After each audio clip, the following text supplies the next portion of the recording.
Assalamualaikum teman-teman, kembali lagi di channel Cerita Absurd. Coba deh kalian bayangin, ada satu keluarga yang lagi ngadepin kenyataan paling pahit. Anak sulung mereka, harapan satu-satunya keluarga, sekarang terancam hukuman mati. Gimana ceritanya sebuah mimpi buat bantu keluarga, malah berakhir jadi mimpi buruk yang paling mengerikan? Yuk kita bahas. Dan kalimat ini, aduh bener-bener nusuk banget. Ini datang langsung dari ibunya Fandi Ramadan. Dia cuma ingin bekerja jujur. Dia bukan penjahat.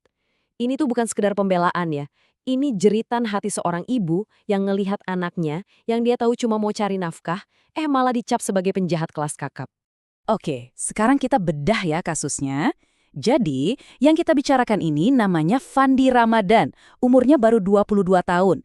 Dia dituntut hukuman mati karena kasus penyelundupan narkoba seberat 2 ton. 2 ton loh, yang katanya melibatkan kapal tanker Sai Dragon. Gila kan? Tuduhan seberat ini buat anak semuda dia yang baru mau mulai hidup. Tapi siapa sih Fandi ini sebenarnya? Di luar semua berita serem soal pengadilan ini. Nah, buat ngerti kasusnya, kita harus mundur sedikit. Lihat dulu latar belakangnya.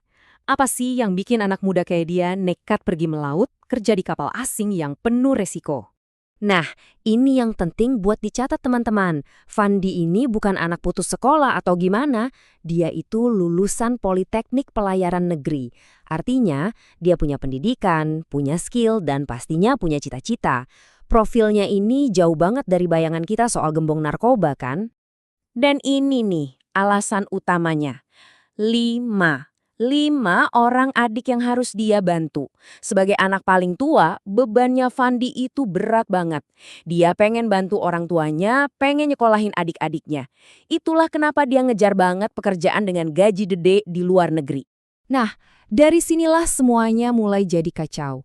Pekerjaan impian yang diharapkan ternyata malah jadi tiket sekali jalan ke sebuah tragedi.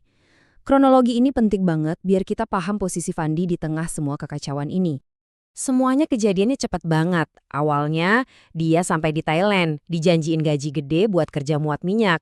Tapi dia disuruh nunggu berhari-hari tanpa kejelasan sampai akhirnya naik ke kapal Sai Dragon.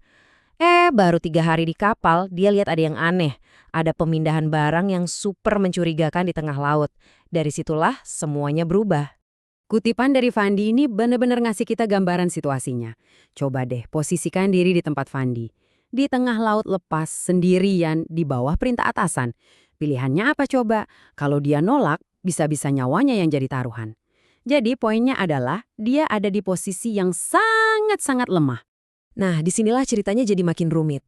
Argumennya mulai bergeser, bukan lagi Fandi sebagai penjahat, tapi Fandi sebagai korban. Pertanyaannya jadi begini. Apa dia ini beneran bagian dari sindikat besar, atau cuma seorang pekerja biasa yang kejebak dan dimanfaatin? Cuma pion kecil dalam permainan catur raksasa. Ayahnya, Eman Effendi juga bilang hal yang sama. Dia bilang, anak kami bukan otak kejahatan, dia korban sistem. Maksud dari korban sistem ini adalah sistem perekrutan dan perlindungan pekerja migran kita yang mungkin masih banyak bolongnya, sehingga gampang banget dimanfaatin pihak-pihak jahat. Oke, biar kita semua paham, kita perlu ngerti dulu istilah ABK. ABK itu singkatan dari anak buah kapal. Gampangnya, mereka ini kru kapal di level paling bawah. Kerjanya paling berat, posisinya paling rendah. Tugas mereka itu ya cuma satu, nurut sama perintah atasan, bukan bertanya atau bikin keputusan. Posisi inilah yang bikin mereka jadi rentan banget. Dan kerentanan ini tuh nyata banget loh. Bayangin aja, kamu sendirian di tengah laut, komunikasi susah, mau ngadu ke siapa? Kamu ada di hierarki paling bawah, di bawah kendali penuh atasan. Seringkali, para ABK ini direkrut tanpa tahu situasi bahaya yang sebenarnya menanti mereka di depan. Jadi setelah kita lihat semua kerumitan ini, kita balik lagi ke keluarganya. Di tengah semua proses hukum yang bikin pusing, permintaan mereka tuh sederhana banget dan sangat manusiawi. Lagi-lagi ibunya bilang sesuatu yang dalam banget. Kami hanya ingin anak kami diperlakukan sebagai manusia. Mereka nggak minta anaknya dibebaskan begitu saja. Mereka cuma minta Fandi dilihat sebagai manusia seutuhnya. Sebagai seorang anak, sebagai pekerja kecil yang terjebak dalam sebuah sistem kejahatan raksasa yang sama sekali nggak dia pahami. Kasus Fandi ini akhirnya ninggalin kita semua dengan satu pertanyaan besar kan? Dan ini bukan cuma soal Fandi lagi, tapi soal tanggung jawab kita bersama. Terutama negara. Gimana caranya negara bisa melindungi warganya supaya mimpi buat keluar dari kemiskinan itu nggak malah berakhir di tiang gantungan? Gimana kita bisa bikin sistem yang lebih baik biar nggak ada lagi fandi-fandi yang lain?